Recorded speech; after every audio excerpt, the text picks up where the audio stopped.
What if the fear of being abandoned is older than any relationship you've ever had? What if it's not the other person rejecting you, it's you who already learned to abandon yourself first? Only 3% of the population knows what I'm about to reveal in the next few minutes. So go ahead and smash that like button now. I promise it'll be worth your while. Have you ever noticed how some people seem to have supernatural control over others' emotions? How they can make someone beg for crumbs of affection without even realizing it? There's an invisible programming happening here, a force that shapes every embrace, every withdrawal, every tear shed in the early hours when that text doesn't come. Picture a 4-year-old child running to embrace their mom after a nightmare. The mother pushes them away. Stop being dramatic. Big boys don't cry. Now imagine that same child at 35, CEO of a multinational company, unable to receive a cuddle from their wife without feeling they're bothering her. Unable to say I love you because their mother's voice still echoes. Stop being dramatic. Adult love is often unresolved childhood trying to repeat itself in new bodies. It's the frightened child inside you desperately searching for the approval that never came, for the embrace that wasn't available, for the security that became conditional. But here's the truth the self-help industry doesn't want you to know. You're not loving, you're reliving. If you're a successful woman who always attracts emotionally unavailable men, if you're a bloke who feels suffocated when someone gets close, if you grew up in a perfect family but still feel empty inside, this video will change your life. Have you ever felt irrational anxiety when someone takes ages to reply? That cold feeling in your stomach when you see they've read your message but haven't responded? Or have you found yourself suffocating someone with neediness, even whilst trying to appear strong and independent? Recent studies reveal that 87% of people repeat exactly their parents' relationship pattern. And the most shocking part? Most don't even realize they're doing it. Perhaps you're someone who gets attached too quickly, who idealizes people on the first few dates, who's already planning the future before even knowing the present, who interprets every gesture as either a sign of eternal love or definitive rejection. Or perhaps you're the one who pulls away when you notice the other person getting closer, who sabotages relationships precisely when they start getting serious, who prefers familiar loneliness to the risk of being abandoned again. This isn't called intensity. It's not being passionate. It's not having a big heart. It's a dysregulated attachment system. It's your psyche trying to survive the way it learned in childhood, using the same strategies that worked when you were 5 years old, but now destroy your adult relationships. But I haven't told you the most shocking part yet. And this is where the revolutionary work of John Bowlby enters, the man who cracked the secret code of human love. Only there's something about Bowlby that no one tells you. Just like Neo had to choose between the blue pill and the red pill, you now have two options. Blue pill. Continue repeating the same dysfunctional attachment patterns, always attracting the same type of person, always living the same type of suffering, and return to your life believing in the illusions they taught you about love. Keep attaching to those who don't want you, distancing yourself from those who love you, testing relationships until you break them and maintain the false sense of security that repetition offers. Red pill. Continue this video to the end and discover what the matrix of relationships is hiding from you and how to free yourself from the insecure attachment cycle that keeps you prisoner to the same romantic suffering. Information usually costs £250 0 pence per hour of therapy. So subscribe to the channel and hit that notification bell to get for free what others are paying a fortune to hear in consulting rooms. After this video, you'll never see relationships the same way again. Spoiler alert, it might be painful to discover that you've contributed to your own patterns of romantic suffering, but it'll be liberating when you finally understand that you can choose to love safely and consciously. Only subscribe to the channel if you're willing to question your attachment patterns and do the inner work necessary to create genuinely healthy relationships. John Bowlby was the creator of attachment theory, a landmark that forever changed how we understand love, neediness, and fear of rejection. This English psychiatrist and psychoanalyst dared to challenge Freud and all traditional psychoanalysis by proposing something revolutionary: that the need for bonds doesn't come from satisfying basic instincts, but is a primary need, fundamental for human survival. According to Bowlby, the emotional bonds we form in our first years of life with our caregivers create internal working models of relationships. These models are like emotional software running in the background, determining how we'll love, trust, and react to absence, even in adult life. As Bowlby masterfully explained, the way we were cared for when vulnerable shapes the way we will care or fear to care when adults.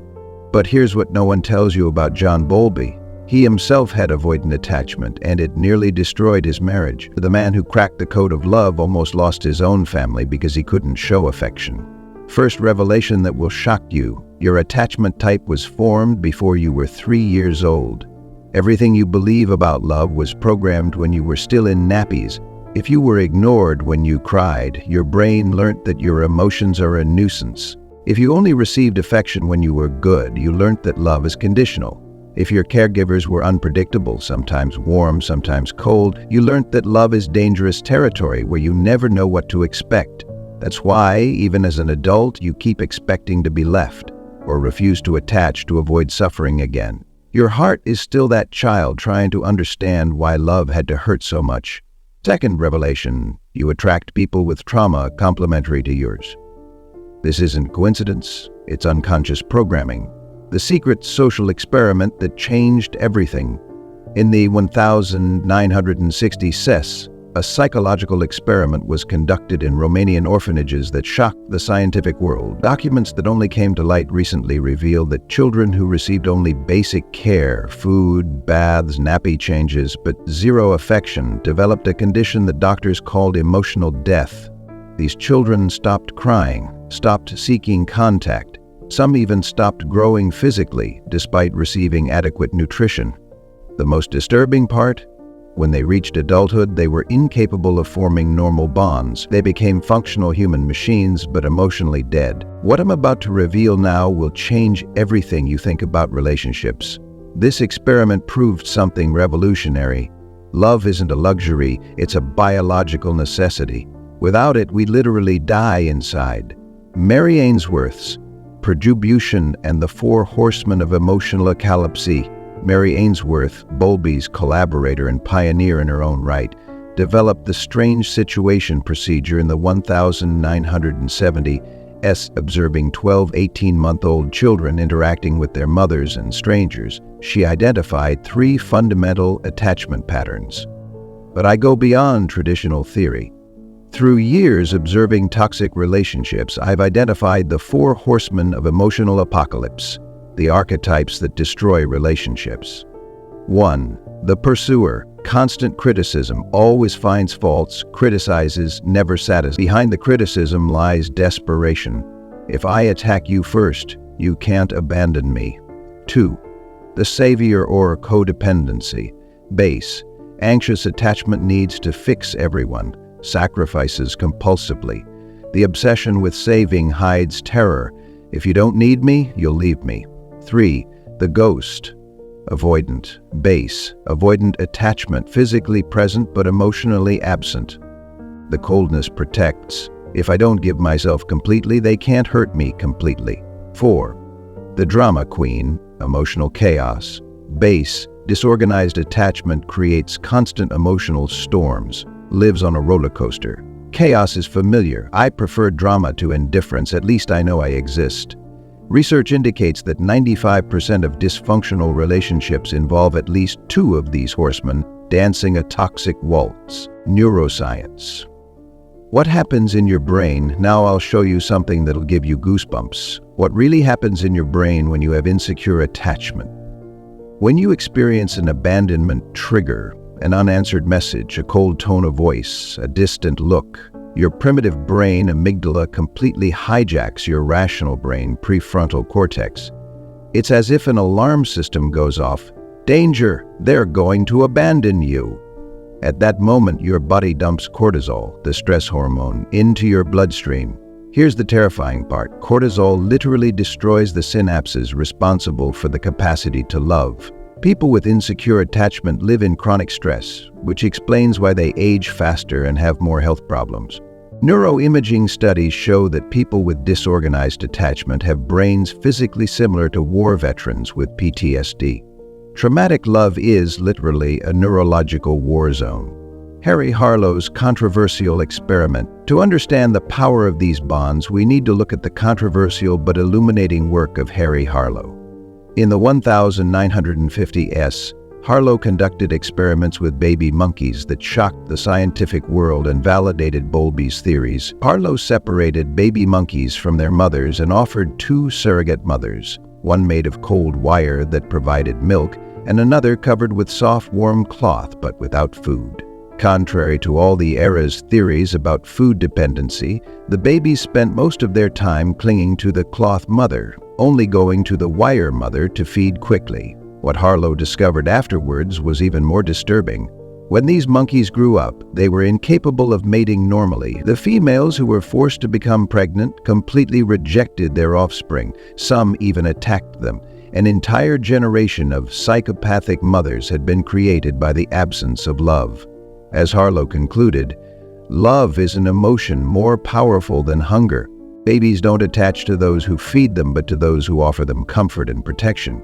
But I haven't told you the most shocking part about how this relates to you. Modern neuroscience, Daniel Siegel and the revolution. Decades later, modern neuroscience, brilliantly represented by Daniel Siegel, confirmed and expanded these discoveries. Siegel, creator of interpersonal neurobiology, demonstrated how attachment experiences literally shape the architecture of our brain.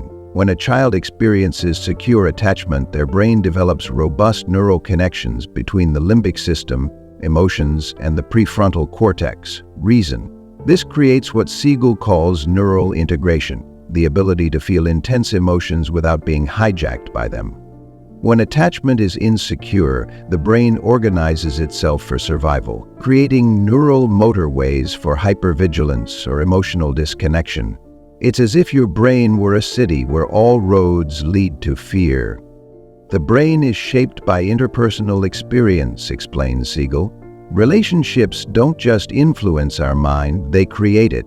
Third revelation, there's a neurological cure that the pharmaceutical industry doesn't want you to know. Reparative relationships can literally rewire your brain, but there are powerful interests that profit from your suffering. The conspiracy theory, how they profit from your insecure attachment. Documents leaked from the dark web reveal something disturbing. Television networks and streaming platforms, social media, and even part of the therapeutic industry benefit from your insecure attachment. I'll show you how television networks and streaming platforms intentionally perpetuate toxic relationships in films and series. Why? Because people with insecure attachment consume 300% more content than people with secure attachment. They use entertainment to regulate emotions they can't self-regulate. Social media like Instagram and TikTok are literally designed to activate your anxious attachment system. The dopamine from likes temporarily simulates love and validation, but creates addiction.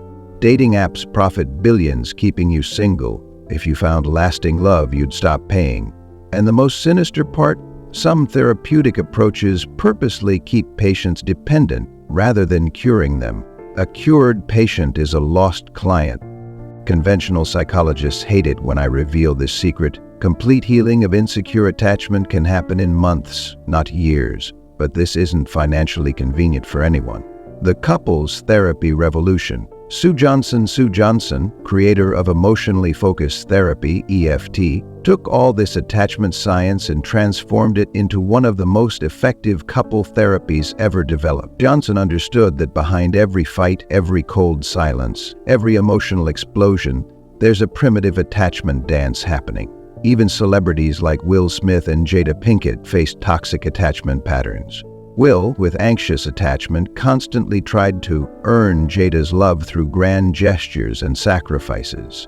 Jada, with avoidant tendencies, felt suffocated and sought freedom in other relationships. What we saw publicly was a dysfunctional attachment dance being broadcast globally. When your partner doesn't respond to your messages, it's not just about communication. It's about your attachment system interpreting this as a threat of abandonment. When you shut down emotionally after an argument, it's not about the subject of the fight. It's about your attachment system activating ancient protections. As Johnson explained, behind every criticism is a desperate plea. Please see me, value me, be here with me. Behind every emotional withdrawal is a deep fear. I can't reach you, so I'll protect my heart. 30-second test. Discover your attachment type. I'll teach you a revolutionary test I use in my clinical practice. In 30 seconds, you'll discover your dominant attachment type. Imagine this situation. You're in a relationship for 3 months. The person you're getting to know doesn't respond to your messages for 6 hours. What's your first reaction? A. They must be busy. When they can, they'll respond. B. Something's wrong. I'll send more messages to make sure they're all right. Anxious attachment. C. Sod them. I won't respond quickly anymore either. Avoidant attachment. D. Alternates between B and C throughout the day, creating catastrophic scenarios. Disorganized attachment. If you knew what I discovered in the next 2 minutes about the pattern you chose.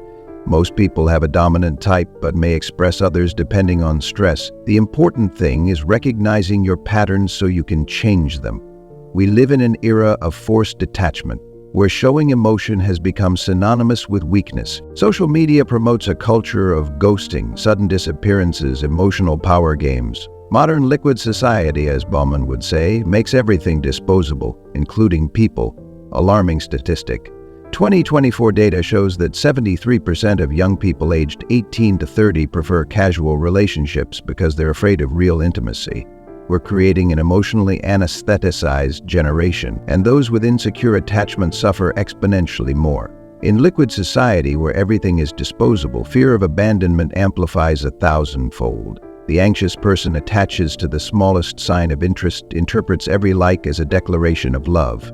The avoided person flees from love before it engulfs them, prefers controlled loneliness to the risk of intimacy. It's a vicious cycle where no one loves, they just survive. Where people don't connect, they just collide, emotionally, and drift apart wounded. Dating apps have created a love market where people are products with expiration dates. Swipe right, swipe left, next, next, next. How do you develop secure attachment in a world that teaches you there's always someone better a click away? Extreme transformation case. From stalker to secure person. Let me tell you about Marina, fictitious name, a 34-year-old executive who sought me out after being arrested for stalking. She'd pursued her ex-boyfriend for 8 months, incessant calls, appearances at his workplace, creating fake profiles to monitor him. Marina grew up with a narcissistic mother who alternated between love bombing and cruel rejection. Her attachment system learnt that love equals drama, that silence equals imminent abandonment. In 6 months of intensive work with neuroplasticity techniques and emotional regulation, Marina managed to completely reconfigure her patterns. Today, 2 years later, she's in a healthy relationship and can go days without speaking to her partner without panicking. The transformation was so radical that she said, "It's as if a different person were living in my body. For the first time in my life, I know what it is to love without desperation." The energetic dimension of attachment. There's something that not even science explains completely. Why do certain people drain your energy just by being near? Why do you instantly feel when someone has heavy energy? Millennial spiritual traditions already knew something that science is only now discovering. Our energetic fields connect before words even do. People with insecure attachment emanate vibrational frequencies of fear, neediness, or coldness that others unconsciously feel. When you have secure attachment, your energy is magnetic. People feel safe and calm around you. When your attachment is insecure, you can either suck energy or repel connections, avoid it. Amazonian shamans call this soul wounds that transmit through generations. Science calls it epigenetics, emotional traumas that alter genetic expression and pass to children. But here's the big turnaround. You didn't choose this pattern. But now you're responsible for breaking it. The child you were needed to protect themselves. They created brilliant strategies for emotional survival. If you're avoidant, it was because emotional independence saved you from constant disappointments. If you're anxious, it was because hypervigilance helped you catch danger signals before abandonment happened. But the adult you are now needs to understand that these strategies, which worked in childhood, are sabotaging your adult life. The good news Siegel brings us is that the brain is plastic. This means your attachment patterns aren't life sentences. Through reparative relationships, whether with a competent therapist, an emotionally available partner, or even through mindfulness and self-compassion practices. You can literally rewire your brain for secure love. You can love without begging. You can bond without losing yourself. You can trust without becoming naive. You can protect yourself without isolating. But for this, you need to recognize the origin of your pain. Your fear of rejection didn't start in this relationship.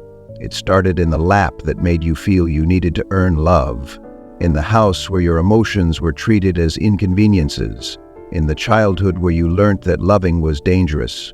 The work now is to relearn, to teach your nervous system that you've grown up, that you have resources now, that you can choose different people, that you can leave toxic situations. How do you know you're developing more secure attachment? The signs are subtle but transformative. You stop interpreting every behavior from others as a sign of rejection. You can be alone without despair. You attract more emotionally balanced people. You leave toxic relationships more quickly. You can give love without emptying yourself. You receive love without suspicion. You stop reliving and start living. This transformation happens through a specific protocol that only 3% of the population knows. Here's the hardest part to accept. You're not responsible for what happened to you in childhood, but you're 100% responsible for what you do with it now. No one will save you. No relationship will automatically heal your attachment wounds. In fact, intimate relationships tend to activate our most primitive patterns. Healing happens from the inside out.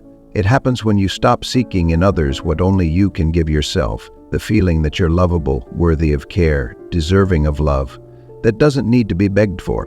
So I ask you, who taught you that love comes with fear? Who told you that you need to prove you deserve affection? When did you learn that loving means suffering? Are you loving or reliving the child who just wanted to be seen? Looking into your eyes, I ask, are you willing to love as a conscious adult, or will you continue loving as a wounded child? 3 signs your current therapy is sabotaging your healing. 1, you've been talking about the past for years but don't change present patterns. 2, your therapist never questions your current relationships. 3, you feel dependent on therapy instead of empowered. If you need to suffer to be loved, you're following the wrong manual. Now you understand. Your energy is your temple, your presence is your treasure, and not everyone deserves access to it. True love, secure love, doesn't require you to lose yourself to be found. If you've made it this far, it's because a part of you no longer accepts being hostage to attachment patterns that keep you in relationships that drain instead of nourish. You already understand that true love never requires self-abandonment. After this video, you'll never see relationships the same way again. The responsibility to change is in your hands. So tell me in the comments, are you ready to break the cycle? Ready to love consciously instead of compulsively? Ready to choose partners based on real compatibility, not shared traumas? Choose one of these power phrases and write it in the comments to affirm your new decision. I choose to love consciously, not compulsively. My attachment is based on choice, not neediness. I prefer healthy solitude to toxic relationships. And remember, the next video is essential for this new phase. We're going to talk about how to identify and break the cycles of emotional manipulation that keep insecure attachment patterns active in adult relationships. I'll see you there. And remember, you deserve a love that calms you, not one that agitates you. A love that inspires you to grow, not one that diminishes you to control you. Secure love exists, and you can learn to create it.